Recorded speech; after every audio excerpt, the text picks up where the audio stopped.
Hello, welcome back. आपका फिर से स्वागत करता हूं आपके अपने चैनल विनीत ब्लॉग्स में। तो आज के इस वीडियो में हम वीडियो स्टार्ट करने से पहले आपको बता दूं कि आप हमसे ज़्यादा हमारे किचन के ऊपर नज़र रखे होंगे कि क्या क्या है। ठीक है, पता है अभी तो मैं बैचलर ही हूं और बैचलर ऐसे ही रहते हैं। हमारी जो ऑडियंस है, आप ज़्यादातर लोग बैचलर ही हैं। तो यदि मैं अपना कैमरा घुमा दूँ ना तो बैचलर का रूम का अंदाज़ा आप लगा सकते हो। बस ऐसे ही रह रहा हूँ मैं अभी। ठीक है, तो आज के इस वीडियो में हम बात करने वाले हैं कि यदि आपकी क्वालिफ़िकेशन मैकेनिकल इंजीनियरिंग है, आप मैकेनिकल से इंजीनियर बने हो, नए हो, चाहे आपने डिप्लोमा किया हो, बीटेक किया हो, नए इंजीनियर बने हो, तो आप लोग को लगता होगा कि कंपनी में 3 ही या 4 डिपार्टमेंट होता है। तो कौन कौन सा, एक तो सबको मालूम है प्रोडक्शन डिपार्टमेंट, दूसरा क्वालिटी डिपार्टमेंट, तीसरा मेंटेनेंस, और बहुत सारे लोग डिजाइनिंग कोर्स कर लेते हैं तो उनको लगता है भाई कंपनी में 4 ही डिपार्टमेंट है जहाँ पे हमको जॉब मिलना है या फिर लोग वहाँ पे काम करते हैं। ठीक है, तो आज मैं आपको डिटेल्स में बताऊंगा कि कंपनी के अंदर कितने सारे डिपार्टमेंट्स होते हैं, और आपकी क्वालिफ़िकेशन मैकेनिकल है तो आप कंपनी के अंदर कौन कौन से डिपार्टमेंट में जॉब कर सकते हो, जिसके बारे में आपको पता भी नहीं था या फिर होगा। ठीक है, बहुत सारे लोग स्मार्ट भी होते हैं, उनको पता होगा, लेकिन बहुत सारे लोगों को पता भी नहीं होता, जैसे मेरे जैसे लोग। ठीक है, मुझे तो कुछ भी पता नहीं था। तो चलिए वीडियो को स्टार्ट करते हैं। तो हमने सबका लिस्ट बनाया है और ये लिस्ट हमारे सिस्टम पे है और जिसे मैं आप तक पहुंचाने की पूरी कोशिश करूंगा। तो सबसे पहले जो डिपार्टमेंट आता है 1 नंबर का, सबका फेवरेट है, और यदि थोड़ी हाथ पैर आप मारोगे तो उस डिपार्टमेंट में आपको आसानी से जॉब मिल जाएगी। तो वो है प्रोडक्शन डिपार्टमेंट, जिसमें मैं भी जॉब करता हूँ प्रोडक्शन में। तो प्रोडक्शन डिपार्टमेंट के अंदर कौन कौन सी डिपार्टमेंट आती है? प्रोडक्शन डिपार्टमेंट के अंदर असेंबली लाइन आती है, दूसरा प्रोसेस प्लानिंग डिपार्टमेंट आती है, और तीसरा जो भी मैन्युफैक्चरिंग यूनिट है वो डिपार्टमेंट आती है। जैसे कि सीएनसी डिपार्टमेंट पकड़ लो, जहाँ पे मशीनिंग होती है, या फिर आप एचपीडीसी लाइन पकड़ लो, जहाँ पे एल्युमिनियम के पार्ट्स बनते हैं।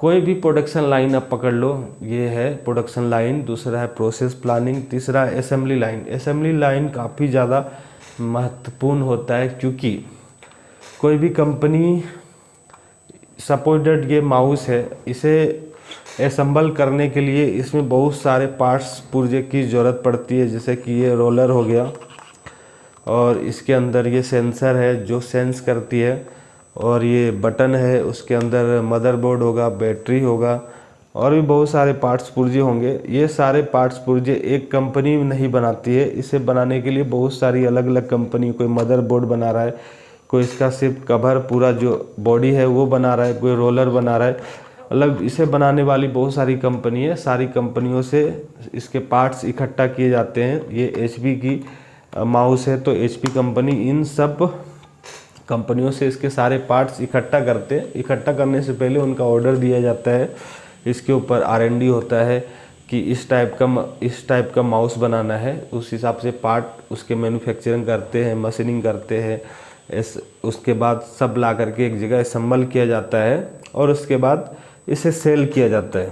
ठीक है, तो ये रहा असेंबली डिपार्टमेंट। उसके बाद है प्रोसेस प्लानिंग। जैसे कि कोई भी एक कंपनी चल रही है तो उसके अंदर प्लानिंग होता है कि 2000 पार्ट्स ये मारना है, मतलब 2000 ये पार्ट्स यहाँ मैन्युफैक्चरिंग करना है। उसके बाद कौन सी पार्ट्स का मैन्युफैक्चरिंग करना है, सबका प्रोसेस प्लानिंग किया जाता है, जिसे ज़्यादातर मैनेजर करते हैं। और इसके लिए भी एक प्रोसेस प्लानिंग डिपार्टमेंट होता है। उनका बस यही काम होता है कि कौन से डिपार्टमेंट को कौन कौन सा प्लानिंग दिया जाए। इसके लिए कस्टमर से पहले से ऑर्डर आता है कि हमें इस महीने में 2 लाख ये पार्ट्स चाहिए, किसी और कस्टमर से आया हमें 2.5 लाख पार्ट्स चाहिए, किसी और कस्टमर से आया 3 लाख पार्ट्स चाहिए। तो कैसे प्लानिंग करना है, किस समय कौन सी चीज़ों का मैन्युफैक्चरिंग करना है, कौन सी मशीन पे किसका डाई लगाना है, जैसे मैन्युफैक्चरिंग का प्रोसेस है, कौन से मशीन को किस पार्ट के लिए यूज करना है, उसके लिए प्रोसेस प्लानिंग डिपार्टमेंट इसके ऊपर काम करती है। उसके बाद हमारा है automation and robotics department. Automation और रोबोटिक्स इस समय काफ़ी ज़्यादा महत्वपूर्ण है मैन्युफैक्चरिंग यूनिट के लिए, क्योंकि ह्यूमन से अच्छा काम करता, किसी एक आदमी से बेहतर काम करता है, कम टाइम में बेहतर काम करके देता है रोबोट। और रोबोट कम खर्चीला भी होता है। एक समय इन्वेस्टमेंट करो, उसके बाद लाइफ टाइम 20 साल 25 साल तक बिना पेमेंट का काम करती है और एक्यूरेट काम करती है। उसे ना गर्मी लगता है ना ज़्यादा ठंडा लगता है। जो हीट कास्टिंग मतलब हीट पार्ट होता है उसे भी इजीली पकड़ के ला करके दे देता है आपको।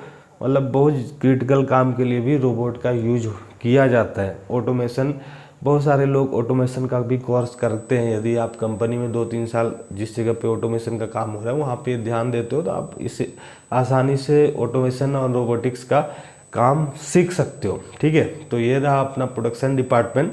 दूसरा है अपना क्वालिटी डिपार्टमेंट। क्वालिटी डिपार्टमेंट में कौन कौन सी डिपार्टमेंट आती है? क्वालिटी काफ़ी ज़्यादा अहम होती है, क्योंकि हम जो काम कर रहे हैं, हम जो मैन्युफैक्चरिंग कर रहे हैं वो सही है कि नहीं। क्योंकि मैन्युफैक्चरिंग करने के बाद, उसे बनाने के बाद हमको कस्टमर तक उसे बेचना होता है। यदि कस्टमर लेगा नहीं, यदि हमारे पार्ट में डिफेक्ट है, क्यों लेगा वो? यदि ये टूटा हुआ है तो मैं क्यों खरीदूंगा या फिर आप क्यों खरीदोगे? तो उससे कंट्रोल करने के लिए क्वालिटी डिपार्टमेंट होता है। क्वालिटी डिपार्टमेंट में कौन कौन सी डिपार्टमेंट होती है? सबसे पहले क्वालिटी लैब होता है, जहाँ पे हर पार्ट को चेक किया जाता है सही से, उसे कटिंग करके, मतलब उसे वो जिस काम के लिए बना है उसका पूरा प्रोसेस देखा जाता है कि वो सही है कि नहीं है। चाहे काटना पड़े, तोड़ना पड़े, जो भी करना है सब कुछ करके उसे क्वालिटी चेक किया जाता है कि वो सही मायने में कितना सही मायने में वो कितना सक्षम है उस काम के लिए। उसके बाद है इंस्पेक्शन एंड टेस्टिंग। जहाँ भी मैन्युफैक्चरिंग हो रही है, जो भी मैन्युफैक्चरिंग लाइन है, असेंबली लाइन है, उस लाइन पे एक क्वालिटी का आदमी होता है। हर एक घंटे में, आधे घंटे में एक पार्ट को चेक करता है, क्योंकि यदि वो चेक नहीं करेगा तो 1-2 घंटे तक पता चला पूरा रिजेक्शन ही निकलता रहा तो कंपनी का भी लॉस हो जाएगा। उसे कंट्रोल करने के लिए इंस्पेक्शन डिपार्टमेंट होता है, जो कि लाइन पे ही मौजूद रहता है और हर एक टाइम पे वो क्वालिटी चेक करते रहता है। क्योंकि हर एक पार्ट का एक अपना क्वालिटी स्टैंडर्ड होता है, एक पैरामीटर होता है, उस हिसाब से ही आपको वहाँ पे मैन्युफैक्चरिंग करना होता है। उसके बाद कैलिब्रेशन डिपार्टमेंट होता है क्वालिटी के अंदर, क्योंकि क्वालिटी के अंदर जो भी टूल्स यूज होते हैं, मेजरिंग टूल्स, जो भी टूल्स यूज होता है उनका क्वालिटी चेकिंग का, उसको सही से रखना, उसका मेंटेनेंस करना, वो कैलिब्रेशन डिपार्टमेंट अपना देखता है। उसके बाद जो अहम रोल होता है कंपनी के अंदर वो है मेंटेनेंस डिपार्टमेंट। तो मेंटेनेंस डिपार्टमेंट के अंदर कौन कौन सी डिपार्टमेंट होती है? पहला है प्रिवेंटिव मेंटेनेंस। प्रिवेंटिव मेंटेनेंस का काम क्या होता है? प्रिवेंटिव मेंटेनेंस वाले क्या करते हैं? जो भी मशीन के अंदर डिफेक्ट्स आने वाले हैं, आने से पहले उसे रोक दे। जैसे कि मशीन के अंदर ऑयल है, ऑयल का भी एक लाइफ होता है, उससे पहले ही ऑयल वो लोग चेंज कर देंगे। या फिर कम मशीन के अंदर वेयरिंग चलता है, वेयरिंग में प्रॉब्लम्स आ रही है, फिर आना स्टार्ट हो रही है, तो मशीन किसी ब्रेकडाउन में है तो उस समय उसको चेंज कर देते हैं। या फिर 1-2 घंटा मशीन को अपने अंदर ले करके, प्रिवेंटिव मेंटेनेंस के अंदर ले करके, जो भी मेजर चीज़ें होती है जिसका लाइफ, जिस पार्ट का ख़त्म होने वाला है, उसे उस समय चेंज कर दिया जाता है। तो ये है प्रिवेंटिव मेंटेनेंस, मतलब ब्रेकडाउन को कम से कम रिड्यूस करते हैं ब्रेकडाउन को। उसके बाद है ब्रेकडाउन मेंटेनेंस। ब्रेकडाउन मेंटेनेंस ये होता है यदि आपका मशीन चलते चलते ख़राब हो गया, कोई पार्ट सही से काम नहीं कर रहे हैं, तो उसके लिए हम ब्रेकडाउन मेंटेनेंस वाले को देते हैं। तो मेंटेनेंस की टीम आती है हमारे मशीन में उस ब्रेकडाउन को रिपेयर करने के लिए। उसके बाद है यूटिलिटी मेंटेनेंस। यूटिलिटी मेंटेनेंस क्या काम करती है कंपनी के अंदर? कंपनी के अंदर लाइट होता है, फैन होता है, हाइड्रोलिक सिस्टम होता है, उसके बाद न्यूमेटिक मतलब हवा, हाइड्रोलिक और न्यूमेटिक और एयर वाटर कूलिंग यूनिट्स होते हैं। उन सबको सही रूप से सुचारू रूप से चलने के लिए यूटिलिटी मेंटेनेंस हेल्प करती है। सपोज दैट एयर सप्लाई दी बंद हो जाता है तो भी जो भी एयर के सहारे जो भी मशीन वहाँ पे काम कर रही है वो सारे ठप हो जाएगा। हाइड्रोलिक सिस्टम जो हाइड्रोलिक यूनिट पे काम करती है, हाइड्रोलिक से जो भी सिस्टम वहाँ पे काम कर रहे वो सारे बंद पड़ जाएंगे। पानी सप्लाई जो भी है कंपनी के अंदर बहुत सारे मशीनें जहाँ पे पानी का वाटर कूलिंग का यूज होता है, यदि वाटर कूलिंग नहीं हुआ या फिर वाटर सप्लाई बंद हो जाएगा तो भी मशीन बंद हो जाएगा। तो यूटिलिटी मेंटेनेंस यही करती है। कहीं पे लाइट का प्रॉब्लम है तो वहाँ जाके बल्ब लगा देगी। कहीं पे गर्मी का टाइम आ गया तो हर एक आदमी के ऊपर, हर एक मशीन के ऊपर एक एक फैन वो लोग लगा देंगे। मतलब फैन लगा ही रहता है, यदि फैन ख़राब हो गया तो वो लोग यूटिलिटी डिपार्टमेंट के अंदर आता है, वो लोग रिपेयर करके देते हैं। तो यूटिलिटी डिपार्टमेंट भी काफ़ी ज़्यादा अहम रोल निभाती है मेंटेनेंस डिपार्टमेंट के अंदर, ठीक है। उसके बाद अपना स्टोर डिपार्टमेंट होता है, क्योंकि स्टोर हम लोग जो भी मैन्युफैक्चरिंग करते हैं उसमें यूज होने वाले जो भी पार्ट्स पुर्जे टूल्स चीज़ मटेरियल की ज़रूरत पड़ती है वो सब हम लोग स्टोर से लाते हैं। स्टोर से सामान लाने का भी एक अपना प्रोसेस है, इजीली वहाँ पे सामान मिलता नहीं है, उसका भी एक अपना प्रोसेस है। यदि आप जाओगे तो खुद ही सीख जाओगे, ठीक है। तो उसके बाद कौन सी डिपार्टमेंट है, मेट्रोलॉजी एंड मटेरियल लैब। यदि आप किसी फाउंड्री शॉप में काम करते हो जहाँ पे मेटल का वर्क होता है तो उस कंपनी में मेट्रोलॉजी एंड मटेरियल लैब होगा, जहाँ पे मेटल चेक करते हैं कि कौन सा ये मेटल है, कौन सी स्टील है का या फिर कौन सी एल्युमिनियम है। स्टील का भी बहुत सा टाइप्स है, एल्युमिनियम्स का भी बहुत सा टाइप्स है, कौन कौन वैरायटी है, ठीक है। उन सब चीज़ों का चेकिंग करने के लिए मेट्रोलॉजी एंड मटेरियल लैब होता है। ये क्वालिटी के अंदर ही आता है, इसके लिए भी एक स्पेशल डिपार्टमेंट होता है।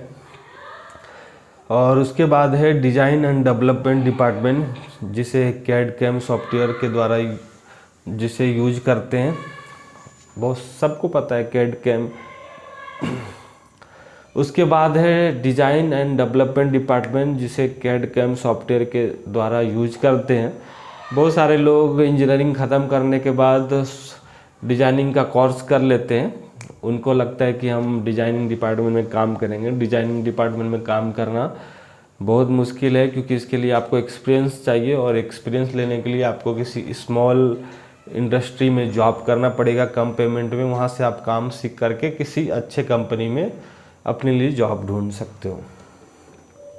उसके बाद है रिसर्च एंड डेवलपमेंट डिपार्टमेंट, जिसको R&D कहते हैं, क्योंकि नए पार्ट्स डेवलपमेंट के लिए डिपार्टमेंट काम करती है, रिसर्च करती है। ये मायूस है, इसको कैसे और अच्छा बेहतर बनाया जाए, ठीक है। पहले जो माउस आता था वो वायर वाला अभी भी आता है। उसके बाद रिसर्च वालों ने मतलब रिसर्च करके इसको ब्लूटूथ वाला बना दिया। उसके बाद हो सकता है क्या बना दे, ठीक है। तो रिसर्च वाले ये सब काम करते हैं, रिसर्च करते रहते हैं कि कस्टमर को कैसे और अच्छा प्रोडक्ट दिया जाए और कैसे ज़्यादा इनकम कंपनी का बढ़ाया जाए। उसके बाद है टूल रूम का काम होता है, जो भी हमें डाई का जो भी टूल्स की ज़रूरत पड़ती है वो लोग वहाँ पे उसको मैन्युफैक्चरिंग करते हैं, ठीक है। उसके बाद है सेफ्टी एंड इन्वायरमेंट। आपने इंजीनियरिंग जब आप करते होंगे तो वहाँ पे आपने पढ़ाई किया होगा सेफ्टी इन्वायरमेंट के बारे में। उनका काम होता है कि कंपनी के अंदर जो भी सेफ्टी के गाइडलाइंस है उसको फॉलो करवाना और कंपनी के अंदर जो भी पॉल्यूशन हो रहा है उसे कंट्रोल करना, ये उनका काम होता है। उसके बाद होता है जो सबसे लास्ट का 10वां नंबर है प्रोजेक्ट मैनेजमेंट। ये प्रोजेक्ट मैनेजमेंट का क्या काम करता है, कंपनी के अंदर कोई नया प्रोजेक्ट आया तो उसके ऊपर प्रोजेक्ट वाले टीम काम करते हैं। नया सेटअप के लिए कोई नया मशीन आया तो उसे सेटअप करने के लिए प्रोजेक्ट वाले लोग काम करते हैं कि उसके ऊपर कैसे काम करना है, कैसे कौन सा पार्ट किस जगह को रखना है, कौन सी मशीन को कहाँ पे सेटअप करना है, वो सब प्रोजेक्ट वाले ही देखते हैं। तो ये रहा आज का ये अपना वीडियो। यदि आपको हमारा ये वीडियो पसंद आया होगा, हमारा प्रयास पसंद आया होगा, तो हमारे इस वीडियो को ज़रूर लाइक करें, कमेंट करें। और यदि आप हमसे कुछ और पूछना चाहते हैं, कोई और आपके दिमाग में होगा टॉपिक की, इस टॉपिक के बारे में, इस टॉपिक के ऊपर आप वीडियो बनाओ, तो आप कमेंट करें, ठीक है। तो फिर मिलते हैं किसी और नए वीडियो में किसी और नए टॉपिक के साथ। तब तक के लिए हमें इजाज़त दें। ठीक है, अपने दोस्तों तक हमारे इस वीडियो को ज़रूर शेयर करें, क्योंकि जिनको जॉब की ज़रूरत होगी वो हम तक पहुंच ही जाएंगे।